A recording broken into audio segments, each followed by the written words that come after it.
অযোগ্যদের পরীক্ষায় বসতে দেওয়া হবে না, এটা তো হচ্ছে সুপ্রিম কোর্টের রায়তেই স্পষ্ট ছিল। এটা নিয়ে এত কেন এখনো হচ্ছে চর্চা হচ্ছে, এটাই খুব অবাক করার কাণ্ড। কারণ হচ্ছে টেন্টেডরা নিজেরাই এমএ ফাইল করেছিল সুপ্রিম কোর্টে যে তারা পরীক্ষায় বসতে চায় এবং ইত্যাদি নিয়ে সেখানে ক্ল্যারিফিকেশনে সম্পূর্ণভাবে বলে দেওয়া হয়েছিল তারা বসতে পারে না এবং তারা মাইনে পাচ্ছে না, তারাও সেটাও জানিয়েছিল আমরা কেন পেতে পারি না, সেখানেও বলে দেওয়া হয়েছিল।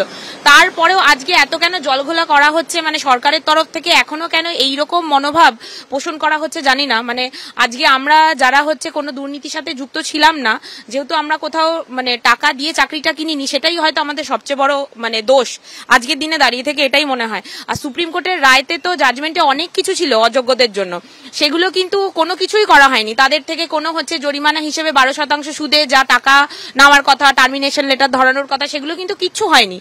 কিন্তু সরকার খুব তৎপর হচ্ছে পরীক্ষাটাকে যেমন তেমন করে হচ্ছে যাতে করিয়ে নেওয়া যায়, মানে যারা অলরেডি টেন্টেড তাদেরকে যাতে খুব সহজেই আনটেন্টেড বানিয়ে স্কুলে পাঠিয়ে দেওয়া যায়। আর আমরা যারা আনটেন্টেড হয়ে সেই সময় দুর্নীতি হওয়া সত্ত্বেও চাকরি পেয়েছিলাম, আজকে সেই পরিস্থিতিটা নেই বলে আমাদের মধ্যে থেকে অনেকেই কিন্তু হচ্ছে আর চাকরিটা পাবে না।